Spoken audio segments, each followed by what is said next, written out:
Yo mga tropa kalapatids, lahat na nag-iiba sa Pilipinas. This is BJ Love, Munko Palay, nagbabalik. So eto mga kalapatids, nandito tayo ngayon sa Zigzag Road mga kalapatids, Antipolo. Bali boundary na to ng Antipolo, Rizal, tsaka Teresa Rizal mga kalapatids. So lumagpas nga tayo kanina dahil dinulo natin, binaba natin yung Zigzag Road.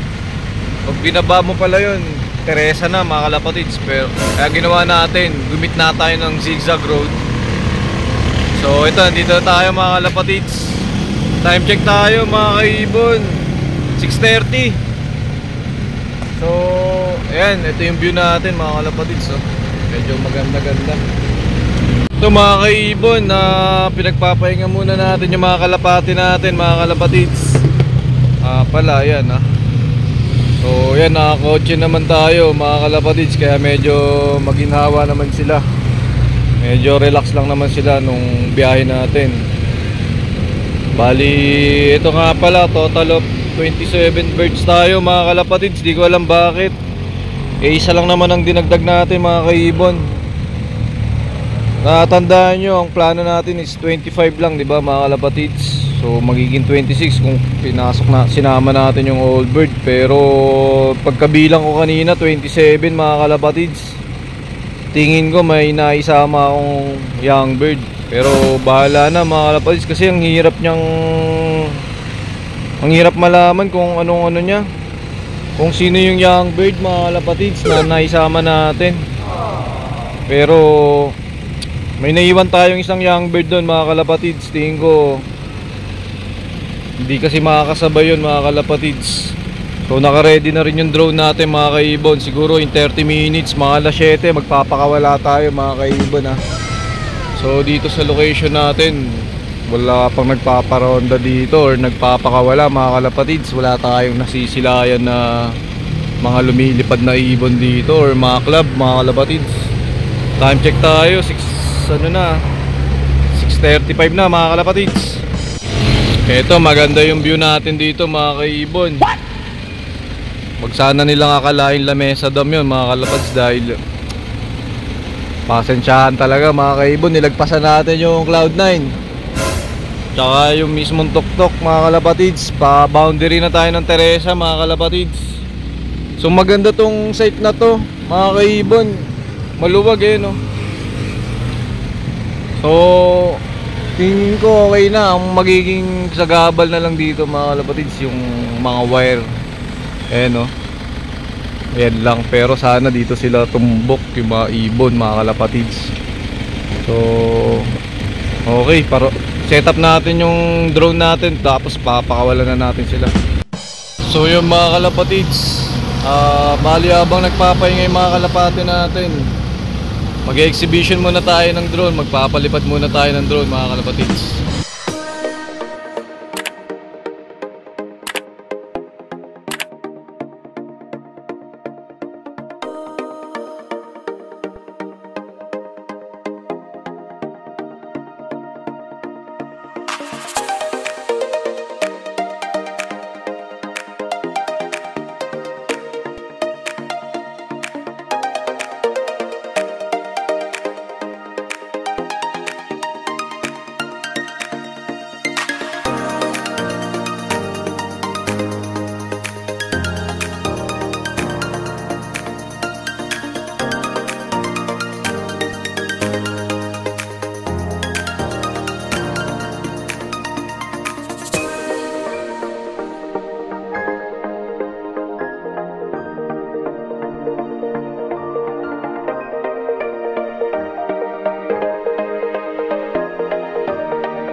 So yun mga kaibon, ayun yung mga kalapati natin. Sana magip po. Naghahanap na sila ng bahay mga kalapatids. Ito, bumabalik sila sa akin. Ayun sila. So sama-sama naman mga kalapatids. So sana gabayan sila nung old bird natin na isa mga kalapatids, dahil nga sanay na yun. So yun mga kalapatids, bali food trip muna tayo mga kaibon. Hanap tayo ng mga kainan dahil nagutom na rin tayo mga kalapatids. And syempre sa mga nagsiself-toss dyan mga kalapatids, ingat kayo sa mga biyahe nyo mga kaibon. Then hopefully yung 27 birds natin makauwi ng maayos dun sa atin sa Fairview, North Fairview mga kalapatids. Sana makauwi sila. Wala na, di ko na sila makita dito mga kalapatids. Kung kaya lang sanang abulin ng drone natin yung dadaanan nila.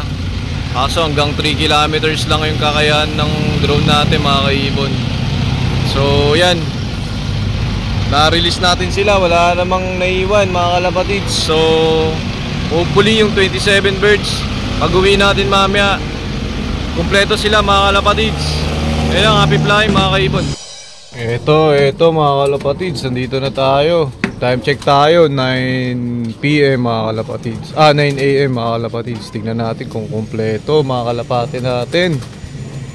So ayan, may mga nakikita na tayong ibon. Ito nga pala iniwan natin mga kalapatids, yung inakay. Tingin ko di makakasabay, di niya kaya. Ayan, lagyan natin yung divider muna para madali tayo magbilang ngayon. Bubuksan din natin agad dyan pagtapos nila kumain mga kalapatids. Time check tayo, 9 AM ha. 9 AM, tingnan natin kung marami na ba sila. Medyo marami-rami mga kalapatids, pero tingin ko kulang to. Mga kalapatids. Kabilangin natin sila mga kaibon. Magkabilangan. Nandito yung old bird natin mga kalapatids. Matindi. Daming wala. Yung mga natin, of color natin, nawala lahat. Tingnan natin to 9 AM mga kalapatids. Nirelease natin sila 6:40 AM. First bitaw nila mga kalapatids. Medyo nilagpasan natin yung yung antipolo konti, boundary na ng Teresa. Pakatingnan natin kung ilan to. 2, 4 2, 4. Isa nasa baba. 6, 8, 10, 12, 14. 14 lang mga kalapatids out of 27. Kulang-kulang, ang daming kulang. Yung puro of color natin, yung apat na mga red check natin, tsaka mga red bar mga kalapatids, tsaka si itim. Daming kulang mga kaibon. Yung mga slate natin nandito lahat ha. Ayan, kumpleto yung slate natin mga kalapatids. Ayan po, may grizzle tayo. Okay to ha. So yun, bulang talaga mga kalapatids. Bilangin natin ulit ha. So may 4 na dito sa loob. Ito, 3 dito. Ayan o, 3. 4, 6, 8, 10, 12, 14 talaga mga kalapatids. Kahit anong bilang ko, di madagdagan eh. Balik na muna natin si old bird natin dito sa finisher slope mga kalapatids, para makapagpahinga siya. Ayun siya mga kalapatids. Nihintay na siya ni Trenton eh. So magre-ready muna ako ng kainan mga kalapatids dahil sobrang dami nating kulang mga kalapatids. 13 birds. Mukhang humiwalay na grupo yun ah.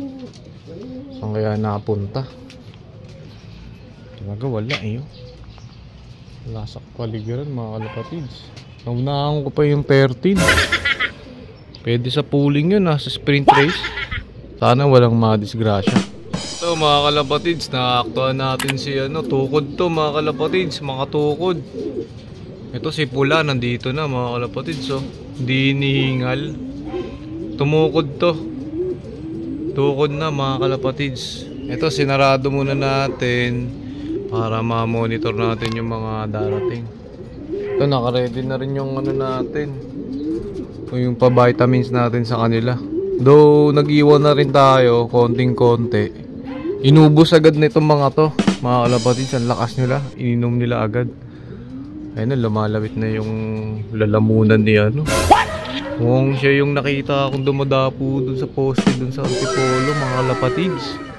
Hindi niya mahanap yung bahay, mga kaibon. Siya pa lang yung unang pula natin, mga kalapatids, na umuwi.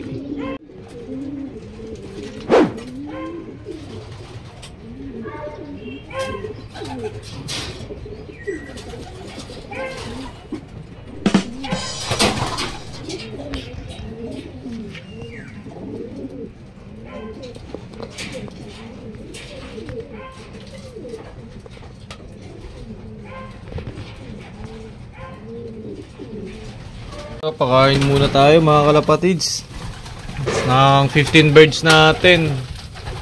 15 birds pa lang umuwi natin mga kalapatids. Hintay pa tayong 12 birds mga kaibon.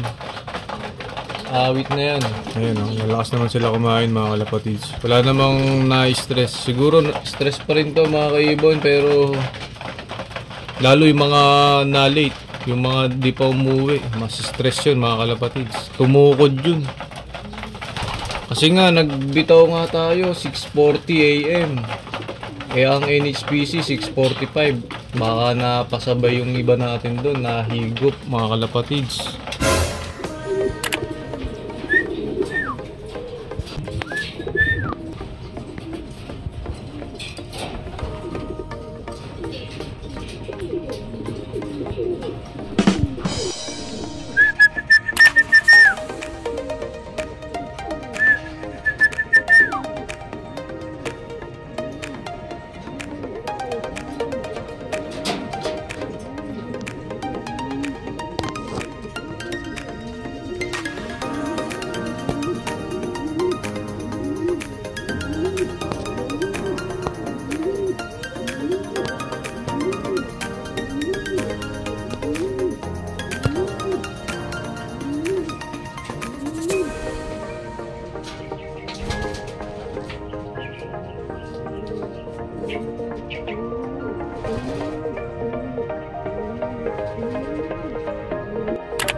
Sok.